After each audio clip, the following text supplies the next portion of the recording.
Córdoba fue durante siglos el robusto y único puente de unión entre las dos mitades de Andalucía y puerto de mar situado junto al Guadalquivir, capital del califato omeya desde la corte de Medina Azahara, sede de la mezquita más extraordinaria que ha visto Europa, centro emocional y devocional de los judíos, y además el lugar que mantiene viva la convivencia gracias a los patios de vecinos. No hay ciudad capaz de condensar tanto en un cofre tan bien conservado. Pocas urbes pueden afirmar ser patria de intelectuales que marcan historia, como Séneca, Averroes, Maimónides o Góngora. Córdoba, la capital de la Bética y del Califato, cuenta con 4 elementos designados como Patrimonio de la Humanidad. En su extenso casco antiguo se disfruta de 3 de ellos: el centro histórico, la mezquita y la fiesta de los patios. Forman un todo armonioso, algo que se alcanza solo tras siglos de culturas.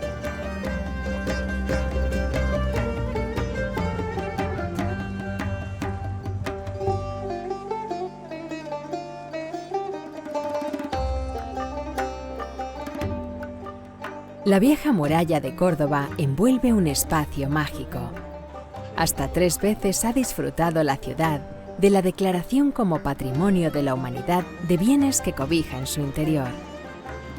Resulta difícil elegir el comienzo para adentrarse en uno de ellos, el casco antiguo de la urbe, pero la puerta de Almodóvar, siempre abierta, invita a entrar, sobre todo si es bajo la mirada de uno de los cordobeses más ilustres, Séneca, quien creó una escuela que todavía hoy marca una de las formas de ser y pensar de los cordobeses en el siglo XXI. La Córdoba romana aparece impresionante en el templo más grande de la capital de la región, de estilo corintio, con 11 columnas, las escaleras y un altar.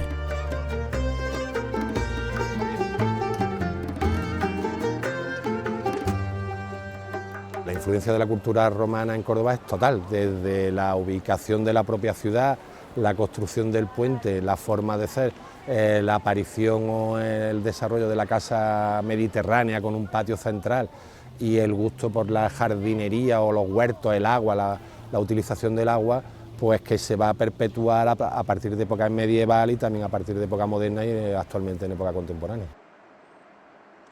La ciudad fue colonia patricia, una importancia que deriva de la presencia del puente fijo sobre el Guadalquivir, el único sobre el Betis de cientos de años. El puente romano forma parte de la Vía Augusta, la ruta más estratégica de Hispania que conectaba Roma y Cádiz. Al pie del puente de los 16 arcos se ubicó el puerto fluvial, clave en la relevancia de Córdoba. En sus muelles cargaban aceite hacia Roma y llegaron mercancías de todo el Mediterráneo. La importancia del puente de Córdoba, del puente romano, que es romano, medieval, moderno, porque ha habido sucesivas reconstrucciones, es que es el único vado permanente del Guadalquivir hasta el siglo XIX. Desde la desembocadura del Guadalquivir hasta Córdoba no había otro sitio para cruzar el puente, salvo algunos puentes de barcas, como el de Triana, que era de barcas hasta el siglo XIX, hasta 1867, de que no se hace el puente de Triana. Y es un sitio estratégico para poder comunicar el valle medio del Guadalquivir, la zona de Córdoba, ya con todo lo que es la campiña y la parte sur, Málaga, Granada, con el resto de la península. Hoy el espectáculo no proviene de velas y banderas al viento, sino del variopinto muestrario de fauna alada de este recodo del río, la Albolafia, un paraje natural protegido que aporta a la urbe el cercano y vivo contraste de su paisaje más remoto, antes incluso de la presencia humana.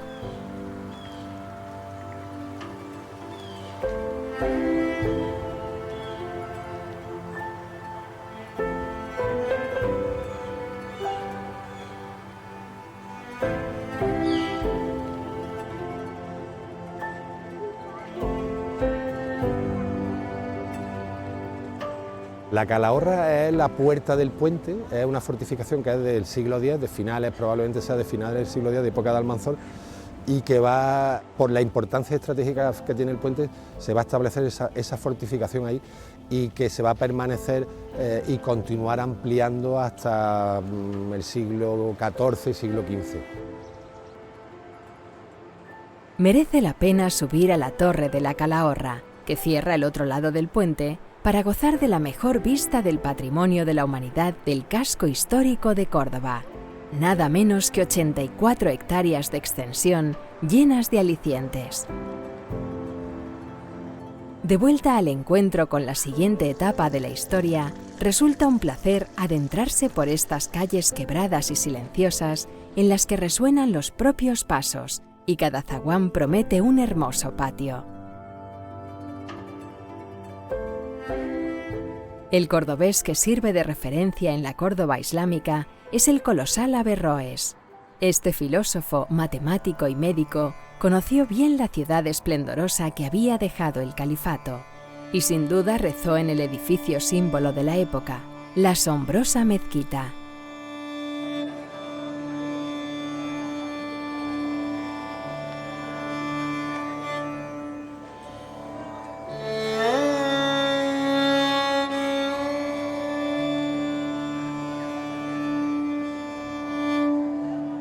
La mezquita de Córdoba, dentro de este ser uno de los monumentos más fascinantes de la historia del mundo, es un edificio fruto, consecuencia, resultado de la llegada de aquella célebre invasión musulmana a principios del siglo VIII, pero a su vez de una evolución histórica que la ha llevado a ser puesta en pie a lo largo de 4 siglos. No en balde fue construida en el siglo VIII, sería ampliada en el siglo IX, ampliada en el siglo X, en la época del califato, cuando Córdoba tiene aquel célebre cuando menos medio millón de habitantes, y aún volvió a serlo a finales del siglo X.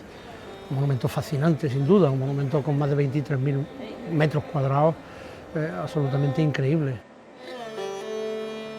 Se trató del mayor templo musulmán de todo el occidente, solo superado ya en el siglo XVI por la Mezquita Azul de Estambul. La primera construcción se remonta al siglo VIII, levantada sobre los cimientos de la parroquia cristiana de San Vicente. Fue creciendo también en belleza a medida que se sucedían los califas. Su altura sin parangón aparece armoniosamente repleta de un bosque de 856 columnas de mármol, jaspe y granito. Sirven de apoyo a los arcos entrecruzados en el aire, entre los que se suceden los de herradura, apuntados y lobulados. Los arcos resultan inconfundibles en su doble color, rojas las partes de ladrillo y amarillas las de caliza.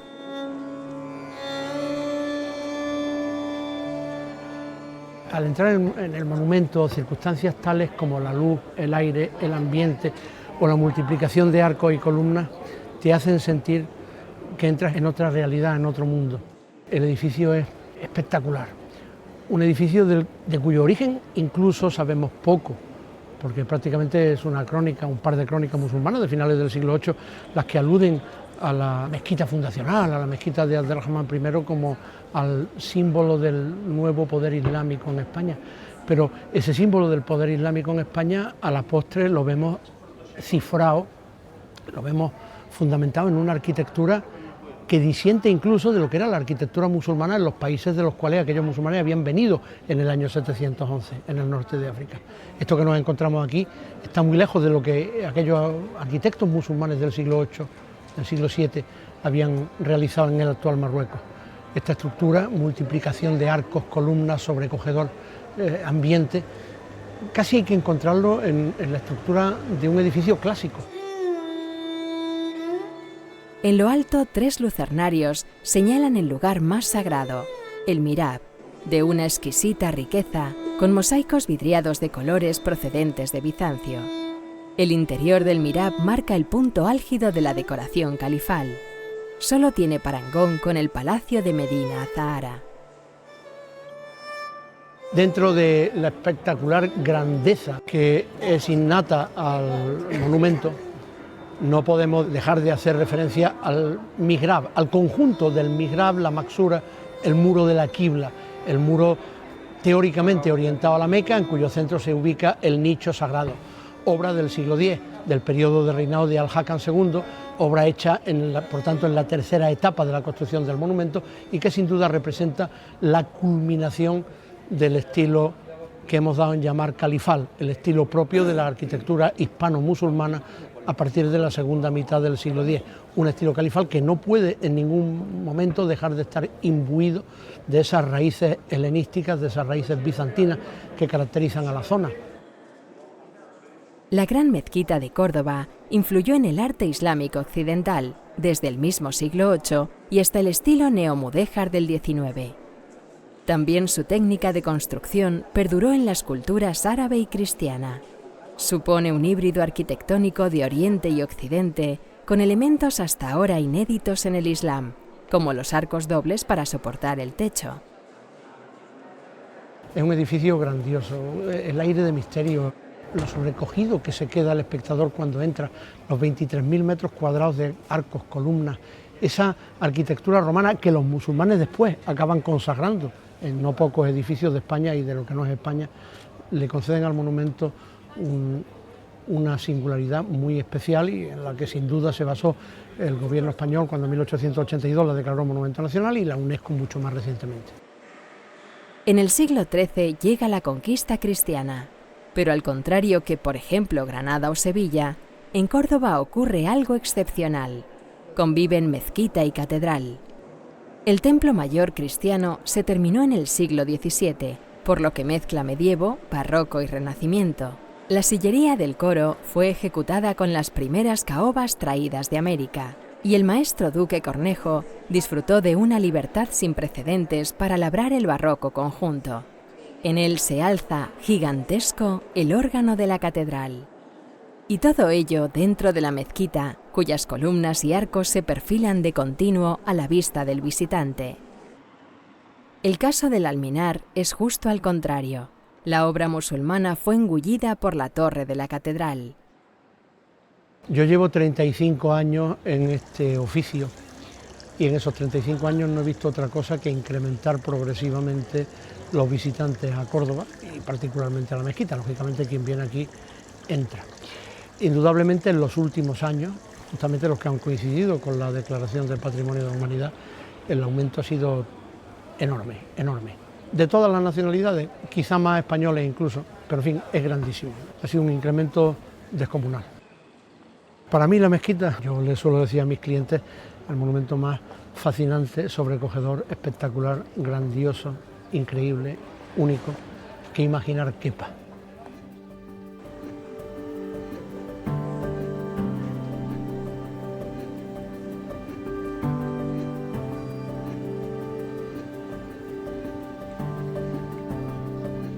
El centro histórico de Córdoba tiene unas calles que nos cautivan porque están llenas de historia, están llenas de cultura y cuando pasas por ellas te embrujan nada más que el hecho de vuelve al pasado, vuelve a la historia. Son llamativas, las calles están estrechas, las casas, los colores que ves. Cuando se nombró a Córdoba Patrimonio de la Humanidad, eso tuvo una repercusión internacional que se ha dado a conocer mucho más la ciudad y ha habido un incremento del turismo. Entonces, toda esta zona comercialmente se ha visto incrementada con muchísimas más tiendas, más bares, más restaurantes, más todo lo que abarca la restauración y el sector servicios. La mezquita rozó en 2018 los 2 millones de visitantes, su cifra más alta. Este templo hace de motor del resto de patrimonios de la humanidad declarados en Córdoba, el casco histórico, la fiesta de los patios y también el de la ciudad califal de Medina Azahara, el palacio con el que el poderoso Abderramán III impresionaba a las delegaciones extranjeras que le visitaban. La ciudad brillante, la efímera capital del imperio, se convirtió en un mito y hoy en un patrimonio mundial de la UNESCO.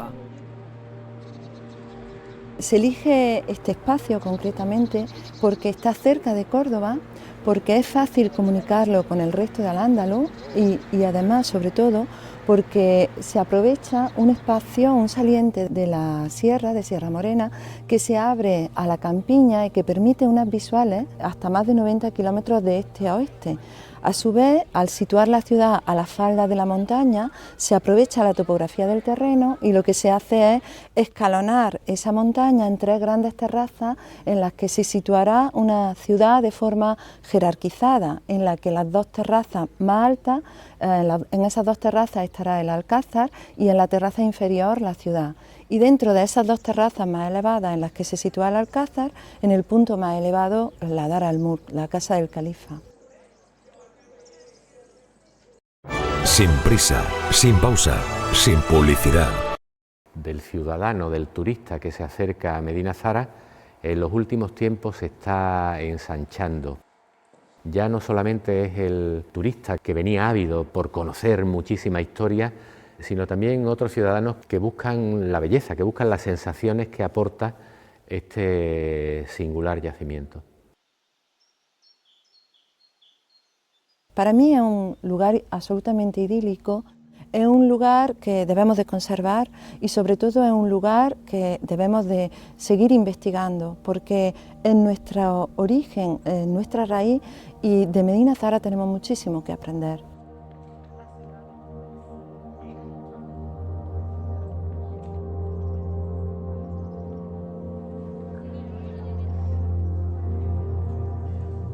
El perfil de turista que nos visita, la verdad es que es bastante amplio.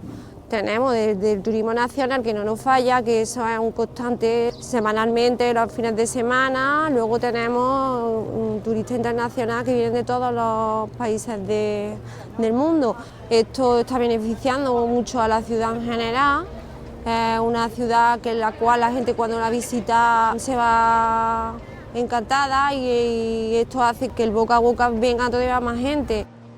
Da igual que sea verano, que sea invierno, la verdad que cualquier día se ven turistas paseando, cosa que si yo remonto a mí cuando era más pequeña, había días que no veía a nadie. Por aquí, y ahora todos los días pues hay turistas, hay grupos, hay gente suelta, hay de todo. El turismo que viene a Córdoba, el que lleva viniendo a Córdoba 100 años, es básicamente un turismo de interior, un turismo cultural atraído por la riqueza histórica, artísticas, patrimoniales de estas ciudades. Ese turismo que hace 50 años empezó a venir de una manera masiva, pero que 50 años antes de eso ya era el turismo romántico, de aquellos viajeros románticos de finales del siglo XIX, es lo que se ha visto incrementar ahora. Ese turismo que viene a ver la mezquita, que viene a ver Córdoba, la Córdoba romana. Córdoba tiene 2000 y pico años de historia. A ver el patrimonio de la Córdoba barroca, a ver el urbanismo cordobés, de esta arquitectura tan mediterránea, tan clásica. Es básicamente un turismo cultural.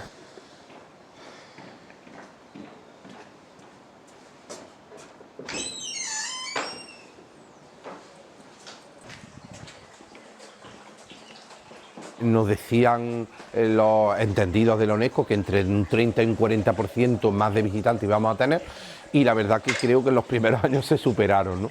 Pero bueno, ya se ha vuelto a su cauce y la verdad que no nos podemos quejar porque viene muchísima gente y el interés es siempre muy interesante. Me refiero a que viene mucha gente todavía a visitar los patios, que muchos no lo conocen y la mayoría es porque repiten, porque les gusta, ¿no? Así que para nosotros ha sido ese aumento muy bueno, no ha sido en plan negativo, no nos ha dañado ni la imagen de los patios, ni siquiera el tiempo de espera, ¿no? Porque se han buscado fórmulas reguladoras para que la gente pueda distribuirse por todo el casco histórico, que es donde se ubican los patios, y así de esa manera pues la gente tiene más fluidez en la visita. El centro histórico de Córdoba crea el entorno urbano y paisajístico perfecto para la mezquita. Refleja miles de años de ocupación por grupos culturales que dejaron huella. Romanos, visigodos, musulmanes, cristianos y judíos. Su más famoso representante, Maimónides, también cuenta con una estatua en el casco antiguo, desde la que el pensador casi ve a la vieja sinagoga. El templo de estilo mudéjar fue construido en el año 5075 judío, es decir, nuestro 1315. Sin duda se trata de un edificio extraordinario. Basta saber que vemos una de las 3 sinagogas de España de esta época que se conservan, estando las otras 2 en Toledo. La sinagoga representa el corazón de la judería de Córdoba, camino del Alcázar por sus hermosas calles que más invitan a vagar sin rumbo que a dirigirse hacia alguna parte. Se pasa por la que vio nacer a Luis de Góngora, poeta que dio nombre a todo un estilo que marcó a generaciones, incluida la del 27. Góngora se acordó de su patria chica. Oh fértil llano, oh sierras levantadas, que privilegia el cielo y dora el día. Oh siempre gloriosa patria mía, tanto por plumas cuanto por espadas.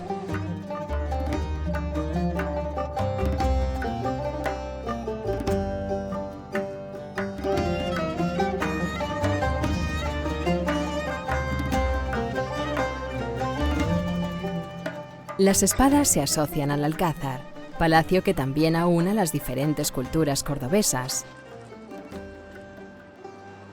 Lo que estamos ahora mismo es en el Alcázar de los Reyes Cristianos de Córdoba, que se ubica dentro del Alcázar de Córdoba, del Alcázar Omeya, que es mucho más grande de lo que vemos aquí. Esto, cuando se conquista la ciudad por Fernando III el Santo, va a repartir el Alcázar de Córdoba entre el obispo, ciertos nobles y parte que se va a quedar para él. Y lo que vemos hoy en día, que el Alcázar de los Reyes Cristianos, es parte, bueno, de ese Alcázar andalusí de Córdoba que va a quedar para representar o para ser la sede del poder ya de castellano-leonés. Lo que vemos hoy en día del Alcázar de los Reyes Cristianos es un edificio mucho más pequeño de lo que era, porque hoy en esta zona que estamos hoy en día, ajardinada, con las fuentes, eran también parte del Alcázar. Incluso en época de los Reyes Católicos el edificio es mucho más grande, ocupa toda esta parte de los jardines. Pero a partir de ya del siglo X, principios del siglo XVI, el edificio se abandona como sede del poder y se va a convertir en sede de la Inquisición. Y sobre todo lo que vemos es una influencia muy importante de época almohade, en las torres, en los muros e incluso en el interior, en los jardines, en esos jardines de crucero que vemos en el interior, que son de época almohade. Aunque se le vincula a la etapa cristiana, su visita provoca una nueva sensación de intemporalidad. Ocurre en el Salón de los Mosaicos romanos, casi todos trasladados desde la Plaza de la Corredera, o en algunos baños mudéjares, cuyos techos estrellados filtran la luz para disfrute del agua caliente y fría desde hace ya 7 siglos. Una panorámica desde el Alcázar resume parte de todo lo visto. La complejidad urbana y arquitectónica alcanzada durante la época romana y el esplendor de la gran ciudad islámica, una urbe que entre los siglos VIII y X representó el principal foco urbano y cultural en el mundo occidental. Las declaraciones de Patrimonio Mundial de la UNESCO para Córdoba, de estas 4 entidades, de estos 4 patrimonios, hombre, yo creo que es un reconocimiento de la importancia histórica y del valor patrimonial de la ciudad, que lo vemos, bueno, en el Alcázar de los Reyes Cristianos, que está inserto dentro del Alcázar de Córdoba, del Alcázar Omeya de Córdoba. No tenéis que más que dar un paseo por Córdoba, bueno, tenemos aquí a la vuelta la mezquita catedral, todo lo que es el urbanismo bajo medieval que rodea esta zona, la sinagoga, toda una serie de monumentos, el puente, la puerta del puente, que lo hacen acreedores y valedores de esta alta distinción por parte de la UNESCO, ¿no?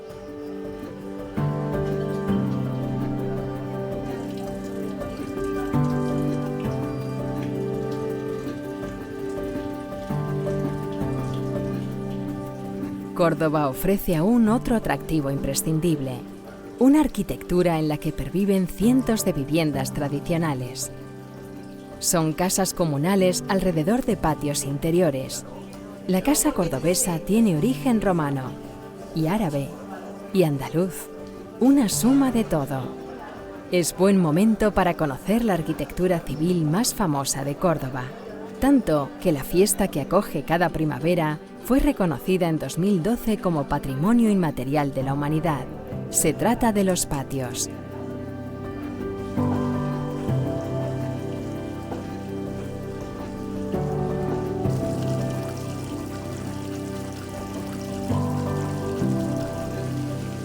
Los que se acerquen a disfrutar de la fiesta de los patios, lo que van a admirar es un modelo de vida Una vida quizá hoy en día pasada, porque era una vida de convivencia y hoy somos un poquito más unipersonales, ¿no? Donde la vecindad era importantísima porque cada uno se ayudaba, ¿no?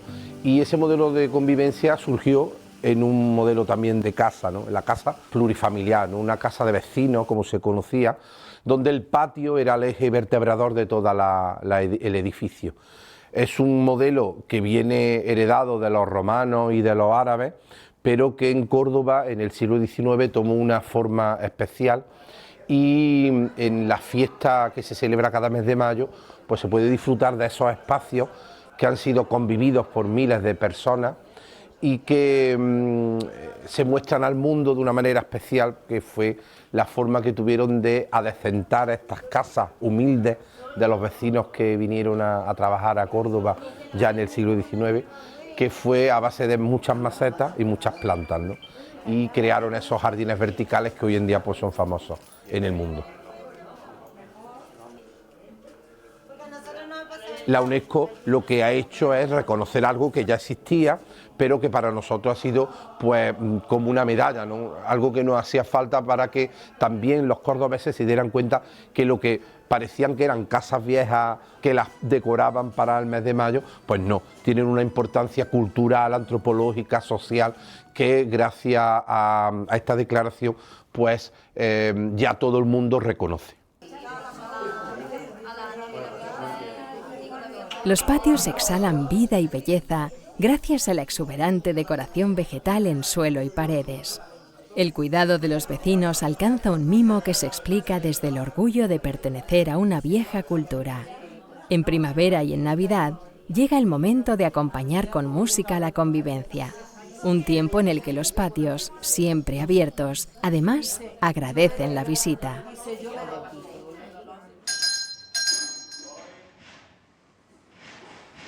Buenos días. ¿Qué pasa, Rafa? Aquí venimos.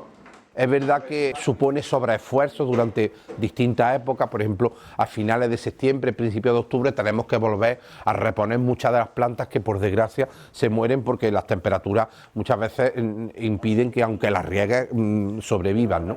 Pero la gente que cuida de los patios somos personas que asumimos esos desastres climatológicos y que nos reponemos poniendo más plantas y sobre todo con mucho cariño en el sentido de compartir un espacio que es íntimo nuestro y que nosotros disfrutamos prácticamente todo el año, compartiéndolo con toda la gente que viene a disfrutarlo.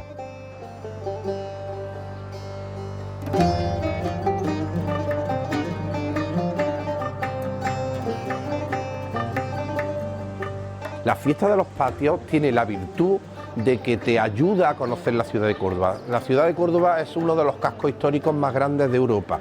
Es una ciudad que merece la pena perderse en ella y los patios te ayudan a conocer calles, callejones, plazas, con sus fuentes, con sus fachadas magníficas de palacios, de conventos, con monumentos, con iglesias. Yo lo que pediría es que la gente cuando venga a ver los patios se pierda por la ciudad, coja sus planos y se vaya moviendo y que no siga escrupulosamente el diseño que viene en el plano. Yo creo que lo mejor es que se pierdan por la ciudad y que además de los patios van a poder disfrutar de unas rejas engalanadas en el mes de mayo que merece la pena disfrutarla y sobre todo de una ciudad acogedora donde cualquier cordobés le va a coger de la mano y lo va a llevar al sitio que le pida, ¿no?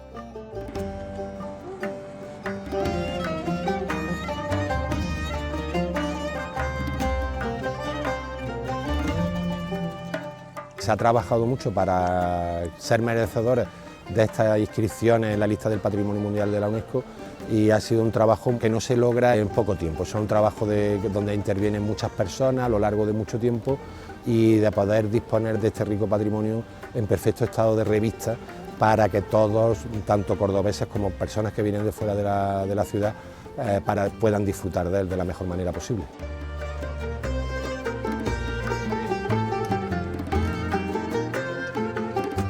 Recorrer la excitante historia de Córdoba por este entramado de callejuelas, plazas y patios es algo vivo. Sus variopintos visitantes mantienen en la actualidad la atmósfera cosmopolita que disfruta desde hace milenios la ciudad. acrecentada por algo tan justo como ser patrimonio de la humanidad, por partida cuádruple.